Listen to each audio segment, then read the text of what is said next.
everyone, welcome to my extra video called Finding Your New Normal. My name is Dr. Corrine Seeley and I am a sleep educator and sleep specialist at Rebirth Wellness Center and owner of Sleep by Dr. Seeley. And in this video, I'm focusing on your sleep as a parent. My newborn workshop is all devoted to understanding infant sleep and how it develops kind of from womb and through the first year of life. This workshop is how you can get sleep, and I will highlight the importance of sleep and 6 tips for finding your new normal during that newborn stage. And one of the biggest things for me going into motherhood was how I can stay rested. And I really learned how important rest was.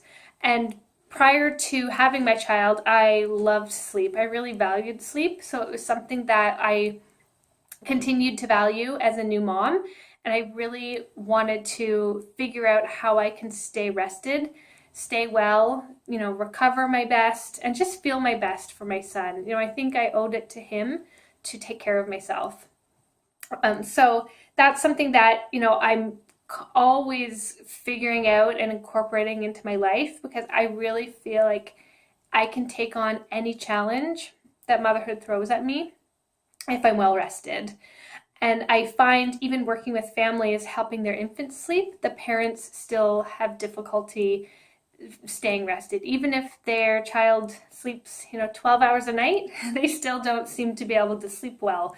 So I think starting, right from the beginning and valuing rest for yourself and figuring out how you can adjust in this new world of life with a baby is one of the best things you can do. And I really believe that a happy home is a well-rested home.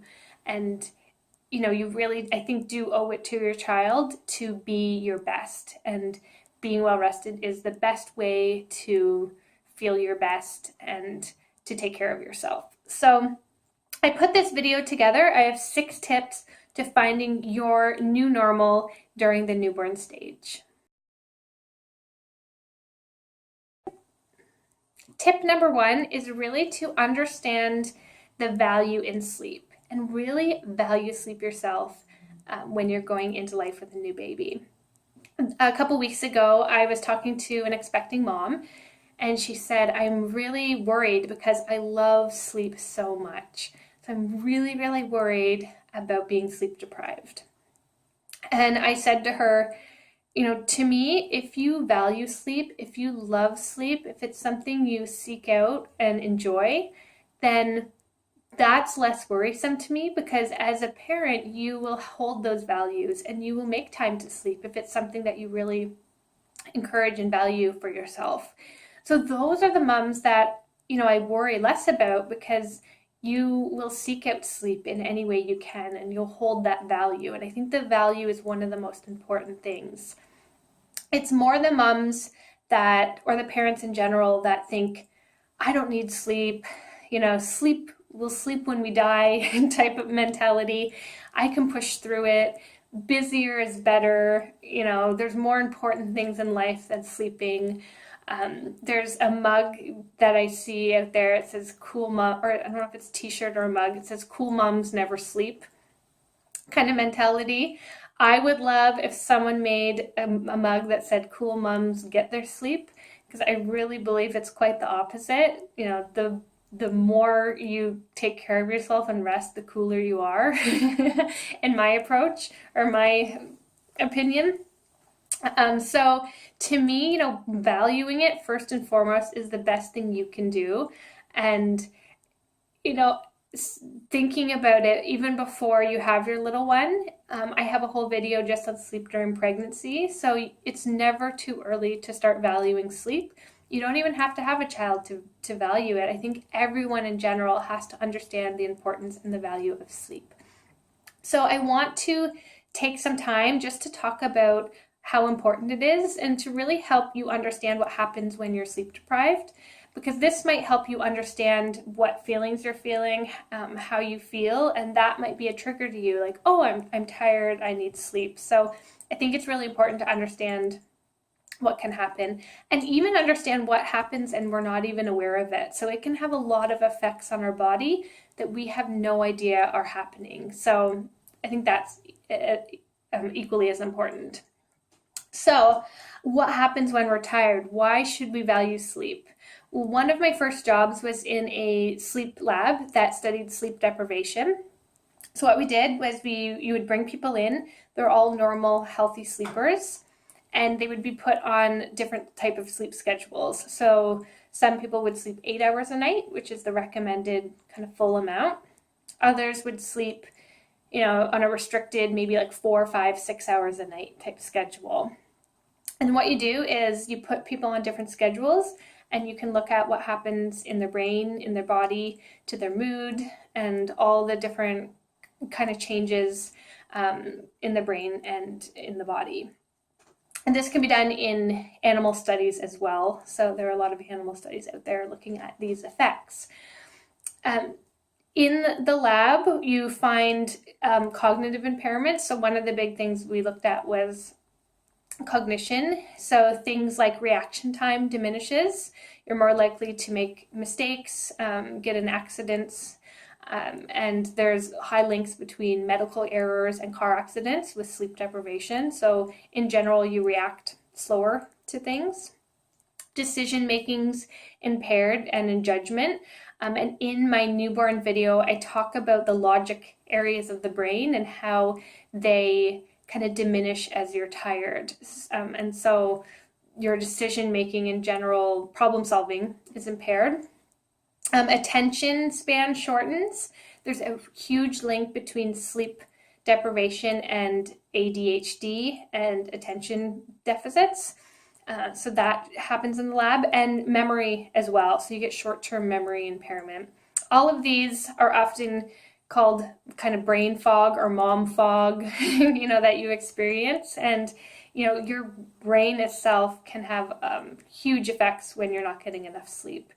So it can be really hard to think, focus, problem solve, and make decisions.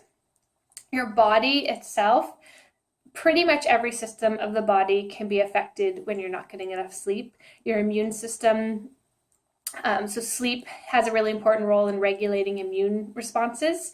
So if you're not getting enough, you could have underactive immune system, making you more susceptible to disease, bacteria, things from the environment. In animals, they're more susceptible to cancer, and they're unable to fight off kind of tumors and tumor growth. So there's a whole kind of world of animal research on this. Your immune system could become hyperactive, so you have things like allergic responses more easily. So it could be either hypo or hyperactive. It could go either way. You crave fattier foods when you're tired, so you have increased calorie intake. When your body's tired, it's a mechanism to seek out energy. In animals and in humans, we crave foods, or we eat more, and we look for more high calorie foods. So people, especially shift workers or anyone that is working hours that might make them more tired, it's really, really hard to eat healthy when you're tired. And then what's interesting is the foods you eat can disrupt sleep themselves, making your sleep lighter and not as deep. So often the foods we crave aren't great for our sleep, and can disrupt it even further. So it's really hard to be, eating healthy, taking care of yourself when you're tired. There's links between diabetes, high blood pressure. In males, they have lower testosterone even after a few days of sleep deprivation. And in females, it can cause menstrual cycle disruption, hormone changes, and adrenal fatigue. All of those things are linked to not being, to having sleep loss. And it's pretty much really every system in the body can be affected. And this usually goes beyond our awareness. We don't really realize how good we could feel and what's happening kind of in our body when we're not getting enough sleep. The main thing I wanted to highlight was emotionally what happens in our brain when we're tired. When we are tired, we are more emotional in general. And I wanted to highlight this unique circuit in the brain that helps control our emotions. So we have a circuit that is in between our limbic system, which is our emotional brain, and our rational brain. And what happens is when we're well rested, our rational brain sends signals down to our emotional brain, telling it everything's okay, you don't need to worry, and it kind of helps a calming effect on our emotional brain. And what happens is as you spend more and more time awake, these connections get weaker. So by the end of the day, you're more emotional, you have less control, so you don't have those signals being sent telling you, it's okay, don't worry, that's not as bad as you might think it is, type of thing. And we have less rational thought in general. So when we're tired, we're more emotional. And what's interesting is if we get a full night of sleep, say 8 hours, those connections are restored. So we wake up, we have that emotional control, and we can kind of go about our day feeling well and being less reactive. If you don't get enough sleep, those connections aren't as restored, and then you're kind of more tired, and it can cycle that way. So there's a huge link now, and more studies are really linking emotional health, mental health with sleep. And not getting enough of it can be really hard to cope emotionally for parents. And interesting, in the lab, if you're tired or put on a restricted sleep schedule, you end up having a more negative view of the world. So if you're shown images, you'll pick out the things that are more negative, or you'll notice them more, or you'll be more reactive to them. So your emotional brain shows a higher response if you actually look at the brain when you're looking at negative images. So say things like a snake or a gun or something that elicits fear, your brain is much more reactive to it when you're tired, and your rational brain shows less response to it. So you see these changes in the brain. You have more anxious thoughts. So if you're asked to write a list of things you're worried about, you'll write more things, and you'll rate those things as being worse. So in general, you have more anxiety about things. People report higher feelings of sadness. And there's a really strong link. One of the highest predictors of developing postpartum depression is how the mom's sleeping. And studies show that actually helping their infant sleep and helping them sleep can reverse symptoms of postpartum depression. So there's huge links between how well rested you are and how you're feeling emotionally. And it also can disrupt hormone regulation as well, which could kind of play in and possibly be a part of your emotional reactivity too. So, in general, I think understanding what happens emotionally when you're tired is something really helpful, because you want to be in check with how you're feeling and understand, maybe it is that I'm tired, maybe I do need sleep. And interesting, when you bring couples into the lab, they end up fighting more, they problem solve less together, and they rate their marital satisfaction as lower. When you allow them to sleep again, this all reverses. So even your interaction with your child, with your partner, with people around you can be really affected by being tired. And I always say having two parents, that are tired and trying to take care of someone they love and trying to do their best, can be difficult when you're tired. And try to always keep in check and think, maybe am I feeling this way because I'm tired? And maybe it's not this person. Maybe it's just that I need to slow down and get some rest. So tip number one, really understand how important sleep is for maintaining emotional balance and for maintaining your health and recovery. And I think if you understand this value, you will seek out sleep and you will notice these changes in yourself. And it might be a trigger like, oh, wait a minute, maybe I'm tired. Maybe I need to get some rest. So understand the importance of it and really try to keep in check with how you're feeling, and understand that, it's, to me, the most important thing for staying well during that first year. So valuing it is a good thing, and as early as you can see the value and seek out sleep, the better. So tip number one, understand the value of sleep. So tip number 2 is really to keep your life as simple as you can during this time.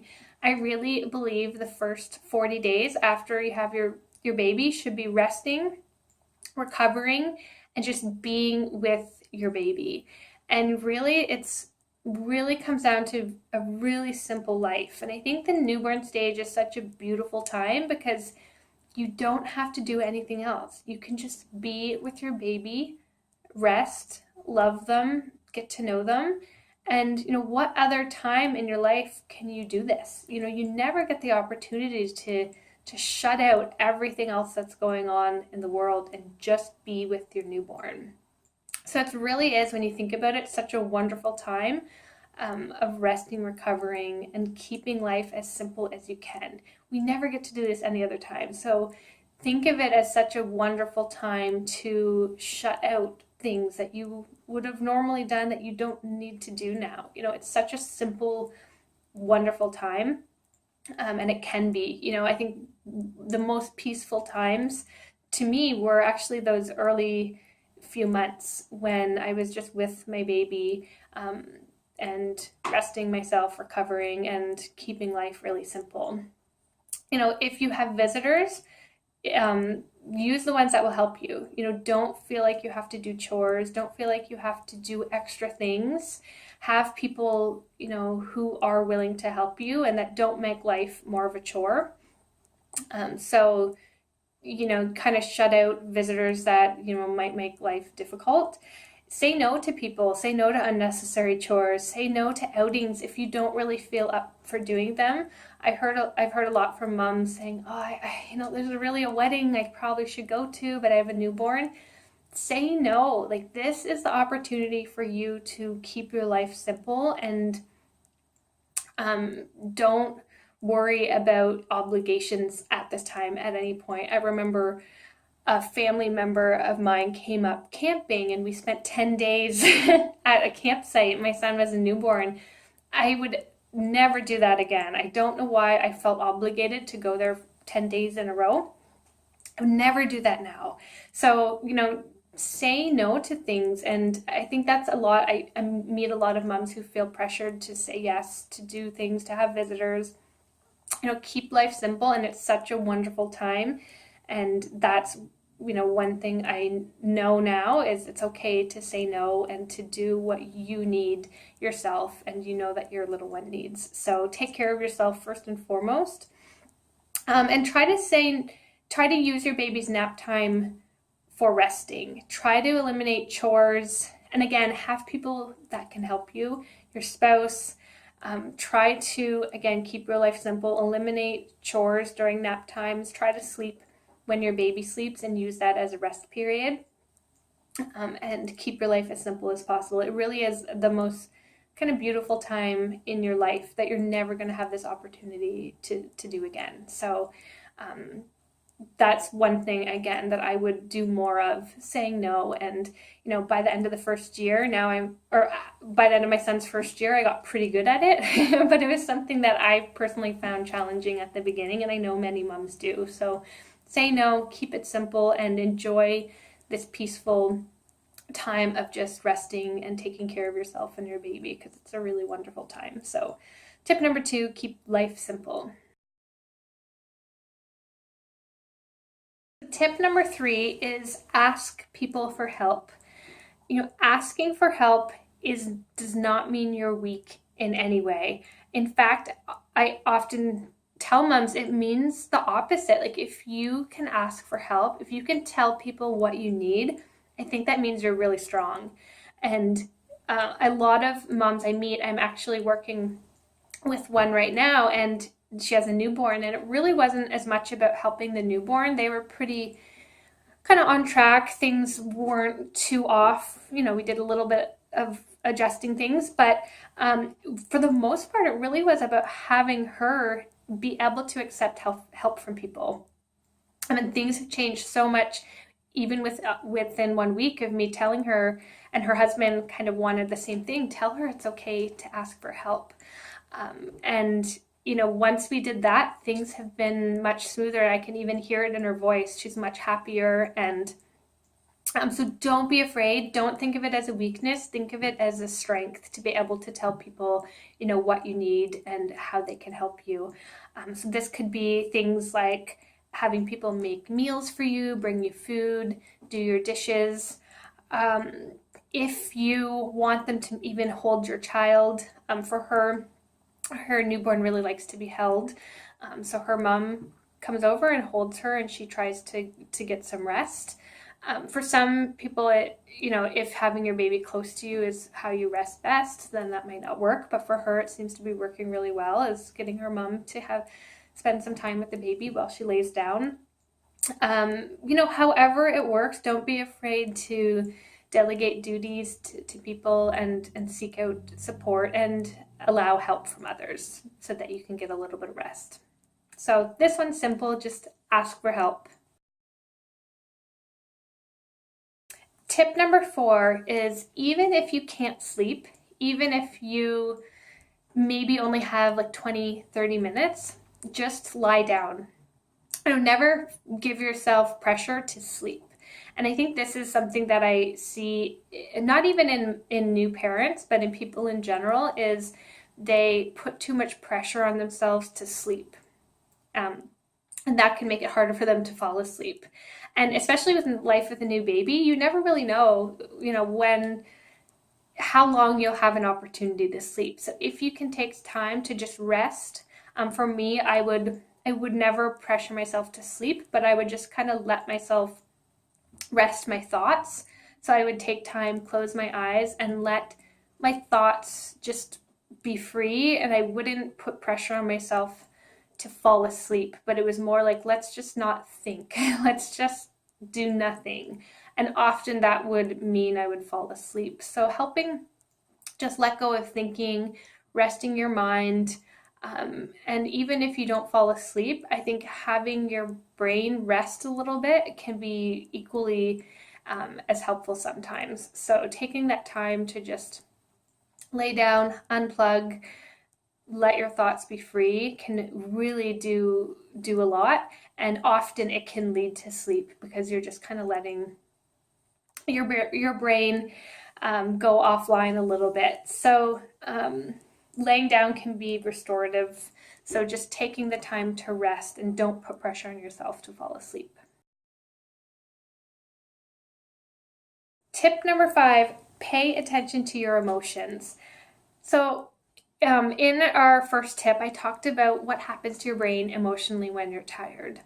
So I'd really suggest try to pay attention to how you're feeling. And often, like I said, ask yourself, am I feeling this way because I'm tired? And this goes kind of for everyone in the home.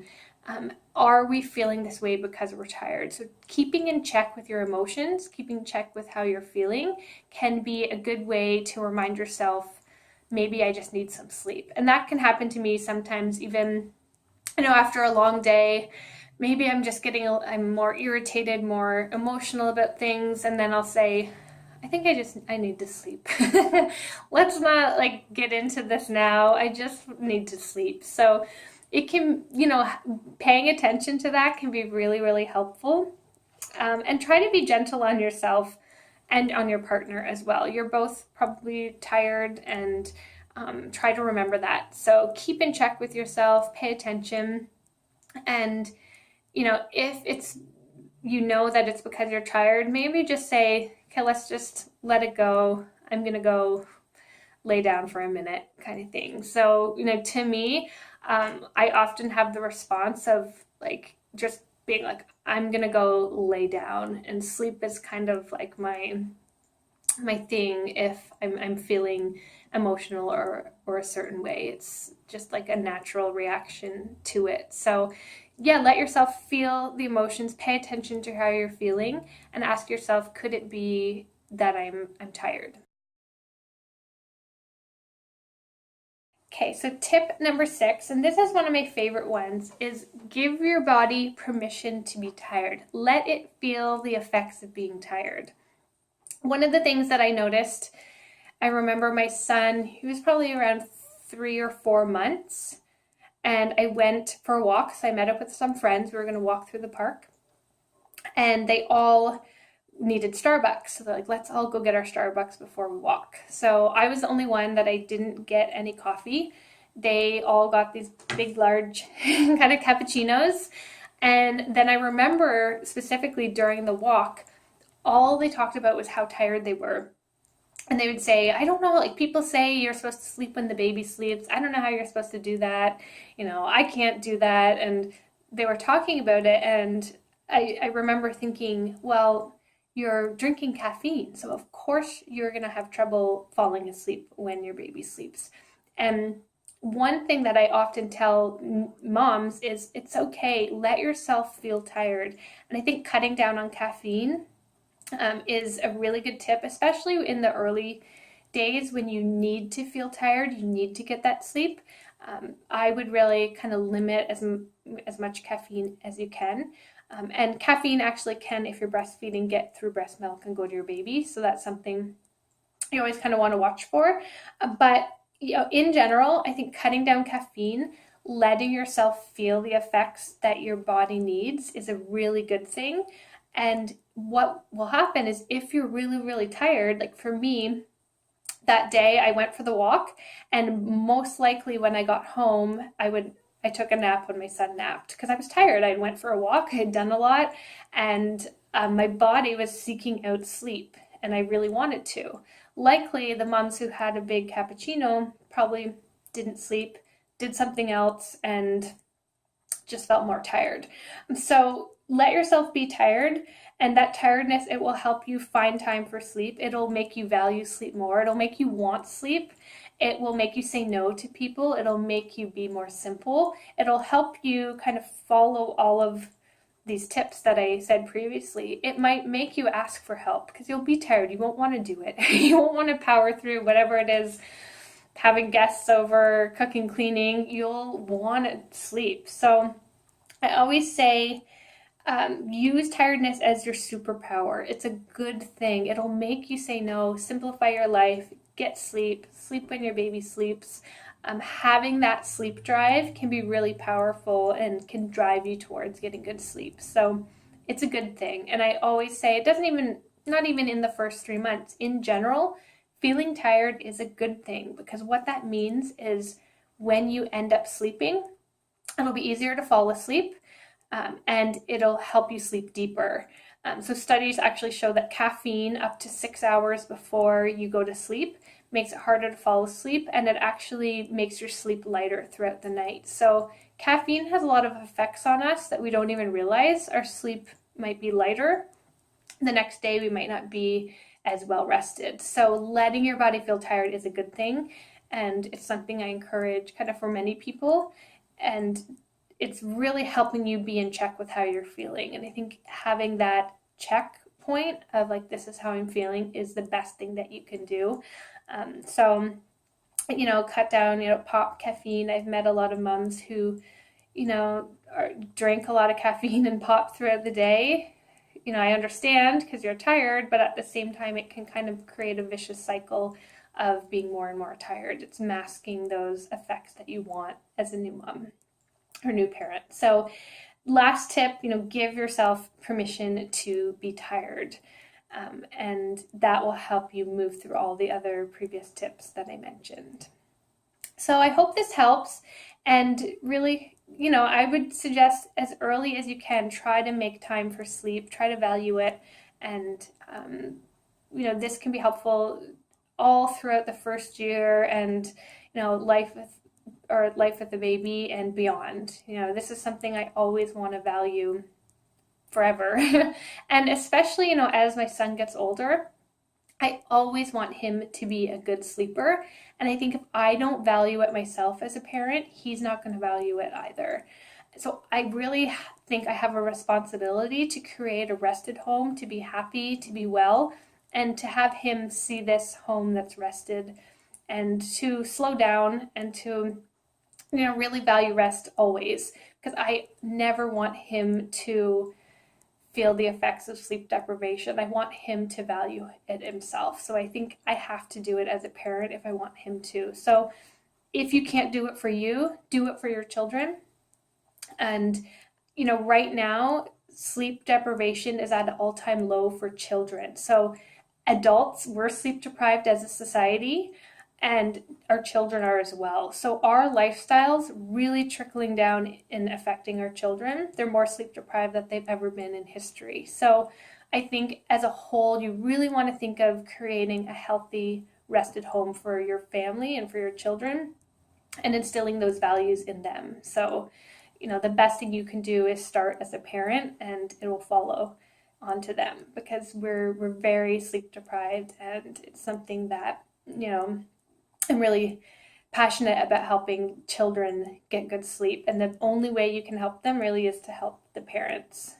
And the more you value it, the more you'll seek out sleep and get sleep as a whole. So I hope this helps. And if you haven't checked out my newborn video, feel free to check out that. It focuses all on how to help your little one sleep and the development of sleep and all the changes that can happen in that first year. And I hope you take these tips and can get a nice, well-rested, happy home. And, again, I really think that being well-rested is the best way to tackle life with a new baby and to enjoy that time. So slow down, enjoy, and happy sleeping.